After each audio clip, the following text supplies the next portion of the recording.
Hey guys, this is a side note to my last video entry, Men, part one. This is just about what respect is, and if you haven't seen that, go ahead and watch it. It's like a 10-minute clip. It's maybe like 9 or something like that. I'm sorry a lot of them are really long. I thought I was going to be doing 2-minute things, but I like to ramble. Alright, respect. What is it, guys? Respect for a girl, I'm going to start off with because this is a big issue I especially had. Respect for a girl is a list of things. Guys, if you're pushing your girlfriend to have sex, if you're pushing your girlfriend to the limits, doing things that she doesn't want to do, doing things that she doesn't, you don't respect her. Women, if you aren't pursuing godliness, and if you're not pursuing holiness, you're not respecting yourselves. And guys, if you're begging your girlfriend for sexual favors, you don't deserve her. And I'm speaking of this as a man who was like that up to quite recently. You don't deserve her. This is embarrassing for myself just thinking about it right now. Man, if you lay your hands on your girlfriend in anger and violence, you don't deserve her. 1 Peter chapter 3, verse 7 tells us this. Husbands, likewise, dwell with them with understanding. Give honor to your wife as the weaker vessel, and as being heirs together of the grace of life, that your prayers may not be hindered. Your wife is the weaker vessel. If a burglar comes into your house, you're not going to be like, go honey, take care of him. No, you're going to step up. And it's about time Christian men start stepping up. So there's a lot of good Christian men out there who love God, love the Word, and respect. And there are a lot of good mentors for the guys who are having issues with this. I had some great mentors.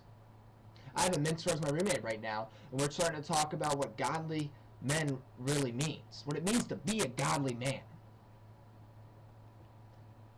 Guys, if you push your girlfriend around, husbands, if you push your girlfriend or wife around, if you give her that little look and you scare her into submission, you are a fool.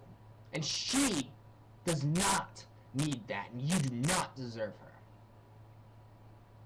And there's a lot of good, godly men out there who are tired of picking up your mess.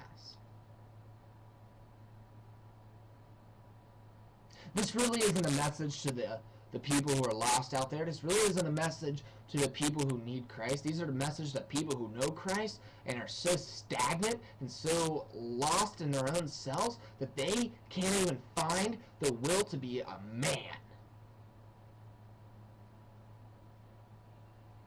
If you want to learn more about that, send me a message and I'll start talking more about this. But I'm going to move on to how we're supposed to react with each other. And this is something that's hitting me hard lately. Guys, let's be honest with ourselves here. A lot of us are really immature. And if you're immature and you can't hold yourself and take care of yourself, how are you supposed to take care of a girl?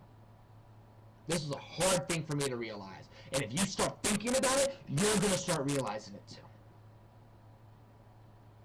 If you can't take care of yourself, how are you supposed to take care of her? I had to step out of the dating field for a little while because I screwed up. And I lost something great because of it.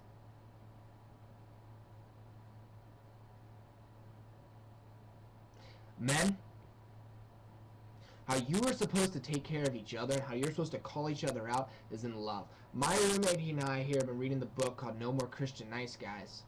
And we've been talking a lot about this. And this is something that's really hitting me hard because it's changed me a lot. We so easily forget about Christ, is something I said, and who he really was. We label him as this girly guy. He wasn't.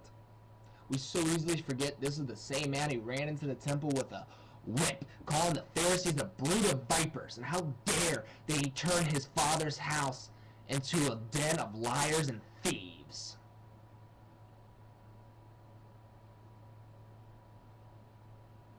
There is a such thing as righteous anger.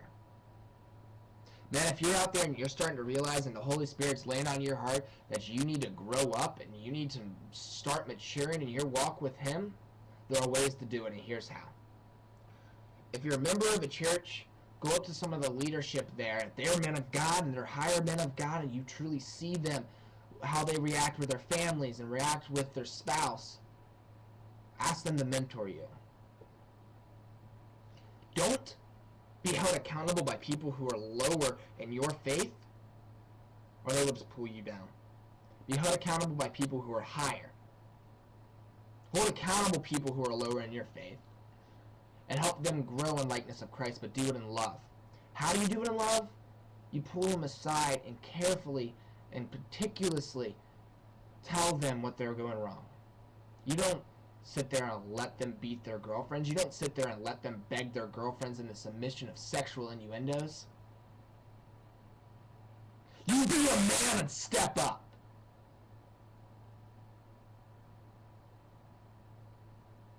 That is respect. And I don't respect a man who can't do that. And I don't respect myself for not being able to do that.